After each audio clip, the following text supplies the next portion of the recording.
Haleluya, haleluya, haleluya. Bersyukurlah dalam segala, sebab itulah yang dikehendaki Allah bagimu dalam Kristus Yesus. Haleluya, haleluya, haleluya. Tuhan bersamamu dan bersama rohmu. Inilah Injil suci menurut Lukas. Dimuliakanlah Tuhan. Dalam perjalanannya ke Yerusalem, Yesus menyusur perbatasan Samaria dan Galilea. Ketika ia memasuki suatu desa, datanglah 10 orang kusta menemui Yesus. Mereka tinggal berdiri agak jauh dan berteriak, "Yesus Guru, kasihanilah kami."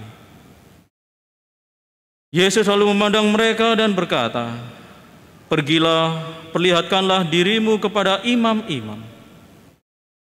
Sementara dalam perjalanan, mereka menjadi sembuh. Salah seorang dari mereka ketika melihat bahwa ia telah sembuh, kembali sambil memuliakan Allah dengan suara nyaring, lalu sujud di depan kaki Yesus dan mengucap syukur kepadanya. Orang itu adalah orang Samaria. Lalu Yesus berkata, "Bukankah ke-10 orang tadi semuanya telah sembuh? Di manakah yang 9 orang itu? Tidak adakah di antara mereka yang kembali untuk memuliakan Allah selain orang asing ini?"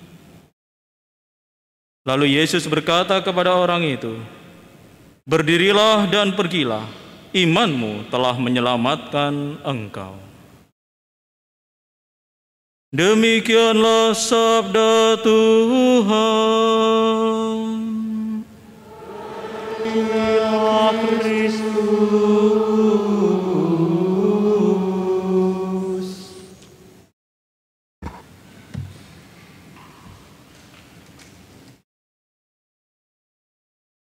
Saudara-saudari yang terkasih, kisah Injil hari ini mengajarkan kepada kita untuk tidak menganggap Tuhan hanya sebagai tambal butuh saja. Kerap kali kita sebagai umat manusia hanya mencari Tuhan, ingat Tuhan ketika kita butuh atau memerlukan sesuatu dari Tuhan. Tuhan hanya kita ingat di saat kita memerlukannya saja. Di saat kita berada di dalam masalah, baru ingat Tuhan. Tetapi di saat kita gembira atau senang, kerap kali lupa akan Tuhan. Ketika dulu masih merangkak di dalam proses hidup mengais rezeki, kita selalu ingat Tuhan. Tetapi ketika sudah begitu mapan, senang, gembira, lupa akan Tuhan. Kerap kali ketika kita sudah liburan asik, makan pesta sebuah keluarga, di hadapan kita dengan aneka macam hidangan yang lesat-lesat, lupa untuk berdoa. Sudah di restoran semisal Pendopo Asri, Pizza Hut gitu ya, XO Suki, wah, lihat makanan enak, lupa untuk mengajak Tuhan. Nah, saudara-saudari yang terkasih, begitu pula di dalam kehidupan pertemanan. Kerap kali orang hanya ingat teman itu ketika dibutuhkan saja. Teman ketika banyak uang didekati, ketika sudah tidak punya uang lagi dijauhi, takut nanti ketularan miskin. Dan saudara-saudari yang terkasih, begitu pula di dalam keluarga mungkin. Keluarga yang dulu kurang mampu dijauhi, ketika beranjak menjadi mapan didekati. Demikianlah seharusnya kita belajar dari orang Samaria ini. Meskipun di dalam susah, di dalam senang dan gembira, selalu ingat Tuhan. Padahal orang Samaria ini adalah orang yang dikucilkan oleh orang-orang Yahudi mayoritas waktu itu. Orang Samaria dianggap sebagai orang najis dan kafir, harus disingkirkan, kena kusta lagi, malah lebih dikucilkan lagi. Setelah sembuh, barulah dia juga masih ingat akan Tuhannya. Nah, saudara-saudari yang terkasih, hendaklah kita mengingat diri bahwa di dalam perjalanan hidup ini ada sahabat sejati, sahabat perjalanan yang sejati, teman yang sejati. Kita dapat menilai sahabat-sahabat atau teman-teman kita itu sebagai sahabat atau teman sejati apabila ketika kita berada di dalam kesedihan, di dalam kemalangan, di dalam sakit dan derita, dia mau menemani kita, selalu menjadi teman kita. Tidak hanya pada saat senang-senangnya saja dianggap sebagai teman.